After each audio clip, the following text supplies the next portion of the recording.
कि हमारी इस वीडियो का टॉपिक है can 220 volt capacity lamp run on 11 kV supply. क्या जो हमारे 220 वोल्ट की सप्लाई वाला जो बल्ब होता है क्या हम उसको 11 किलो वोल्ट की सप्लाई पर चला सकते हैं। तो चलिए स्टार्ट करते हैं। अगर हम मेरी वीडियो को देखकर इस चीज़ को प्रैक्टिकली करेंगे तो ये बिल्कुल भी सेफ़ नहीं होने वाला है। तो कृपया इसे घर पर या कहीं बाहर इसे करने की कोशिश ना करें, ये बिल्कुल भी सेफ़ नहीं है। तो चलिए वीडियो को स्टार्ट। दोस्तों जो हमारा 220 वोल्ट के कैपेसिटी वाला लैंप होता है, तो अब क्या अगर हम उसको 11 किलो वोल्ट की मतलब 11,000 वोल्ट की सप्लाई पर चलाएंगे तो क्या वो ग्लो करेगा। अगर इसका उत्तर हाँ होता है, यस होता है, अगर इसका उत्तर यस होता है तो कैसे हम उसको चला सकते हैं, चलिए देख लेते हैं किस तरह हम इसको कर सकते हैं। आपने अपनी जो इंडस्ट्री वगैरह होती है उसमें आपने ज़्यादातर देखा होगा, जो हमारे इंडस्ट्री एरिया होते हैं उसमें लैंपों को वहाँ पे आपने देखा होगा कितनी सप्लाई आती होगी, 440 से लेकर उसमें 415 तक 15 वोल्ट तक सप्लाई आती है, यानी कि 440 वोल्ट तक लेकर मतलब 3 फेज की सप्लाई आती है जो हमारा इंडस्ट्री एरिया होता है। फिर भी वहाँ पे लैंप ग्लो करते हैं। वो किस तरह करते हैं उसका डायग्राम मैं देखिए आपको बनाकर दिखाता हूँ यहाँ पे। तो दोस्तों जो हमारी इंडस्ट्री वगैरह होती है मतलब इंडस्ट्री एरिया होते हैं वहाँ पे जो लैंप के कनेक्शन होते हैं वो कुछ इस तरह कराए जाते हैं। मैंने यहाँ पे एक डायग्राम को शो किया है। यहाँ पे मैंने 2 लैंप लिया है, 220 वोल्ट का, एक 220 वोल्ट का, जो कि होता ही है 220 वोल्ट का एक लैंप होता है, ठीक है। तो वहाँ पे किस तरह सप्लाई आती है, मतलब 3 फेज सप्लाई होती है। तो वहाँ पे कोई 2 फेज ले लेते हैं। मान लीजिए मैंने यहाँ पे एक आर फेज लिया है और एक ब्लू फेज लिया है, ठीक है। तो मैंने क्या किया है, यहाँ पे आर फेज को एक लैंप पे लगा दिया, एक लैंप के थ्रू ऐसे सीरीज में मतलब इसके कनेक्शन कर दिया है। एक लैंप को उसके सीरीज में कनेक्शन कर दिया। जो ब्लू फेज है उसको मैंने इस तरह से कनेक्ट कर दिया। तो आप अब कहेंगे तो ये तो ख़राब क्यों नहीं हो रहा है, इसको तो 3 फेज की सप्लाई मिली है। वो भी मैं आपको अभी बताता हूँ कि ये क्यों ख़राब नहीं होते हैं।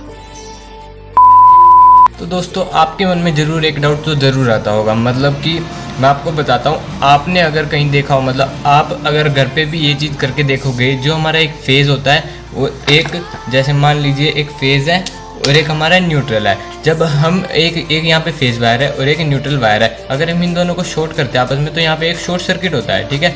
शॉर्ट सर्किट उत्पन्न होता है। तो हमारा ऐसा लैंप पे क्यों नहीं होता। लैंप में भी तो हमारा फेज़ और न्यूट्रल इकट्ठा मिल ही जाता है। यहाँ पे हमने फेज़ दिया और यहाँ पे हमने दे दिया न्यूट्रल। तो ये दोनों चीज़ हमारे अंदर जाके एक दूसरे के साथ शॉर्ट हो ही तो रहे हैं। ये शॉर्ट सर्किट क्यों नहीं होता। तो मैं आपको बता दूं, ये लैंप 220 वोल्ट का होता है। 220 वोल्ट का लैंप अगर क्या होता है इसमें, तो ये 220 वोल्ट को ड्रॉप कर देता है। वो मैं बताता हूँ आपको किस तरह से ड्रॉप करता है।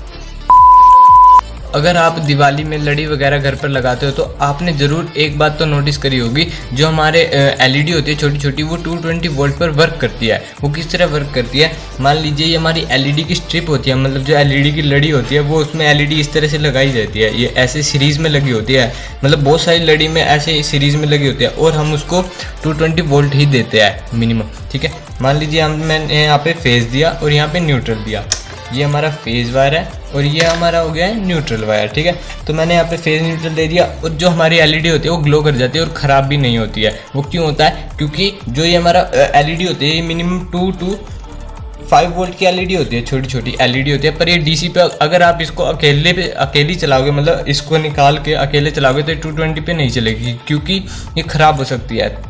अगर ये सीरीज़ में रहती है, मतलब अपने दोस्तों के साथ रहती है, तो वो इस चीज़ को ड्रॉप कर देगी।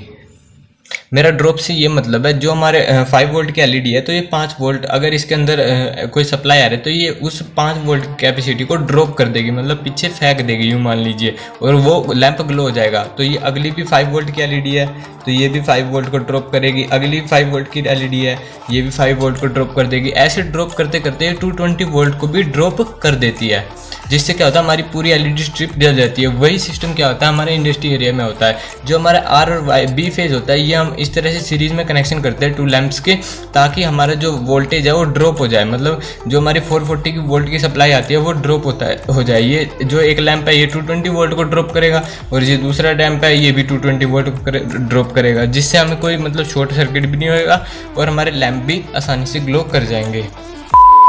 दोस्तों आपको इतना हिंट तो ज़रूर मिल ही गया होगा कि हमारा 220 वोल्ट का लैंप होता है, अगर हम उसको 11,000 वोल्ट की सप्लाई पर चलाना चाहें तो किस तरह से हम उसको चला सकते हैं, मतलब सीरीज़ में उसके कनेक्शन करके उसको चला सकते हैं। आपको इतना हिंट तो मिल गया है, पर मगर आपको कितने लैंप उसमें कनेक्ट करने होंगे ये भी आपको निकालना होगा, अदरवाइज़ आपके जो लैंप है वो ख़राब हो सकते हैं। तो मैं इसकी बहुत ही अच्छी ट्रिक बताने वाला हूँ। मान लीजिए एक फॉर्मूला टाइप ही है, ठीक है। तो अगर आपको लैंप की संख्या निकालनी है, मतलब आपको सीरीज़ में कितने लैंप लगाने पड़ेंगे, तो उसके लिए आपको क्या करना पड़ेगा। मान लीजिए हमारे पास 11,000 वोल्ट की सप्लाई है, ये देखिए यहाँ पे वोल्टेज है 11,000 वोल्टेज, ठीक है। इसके अपोन में हमें क्या करना पड़ेगा 220, मतलब जो लैंप की कैपेसिटी है, जो हमारा लैंप होता है वो 220 पे वर्क करता है, तो वो कैपेसिटी यहाँ पे लिख देनी पड़ेगी हमें।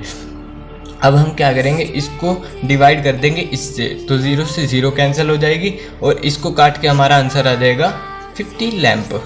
तो हमें 50 लैंप सीरीज़ में कनेक्ट करने पड़ेंगे, जिससे हमारा 11,000 वोल्ट की सप्लाई पे 50 लैंप आराम से जल सकते हैं बिना किसी परेशानी के। तो उम्मीद है कि आपको ये वीडियो बहुत ही पसंद आई होगी, तो इस वीडियो को लाइक करना।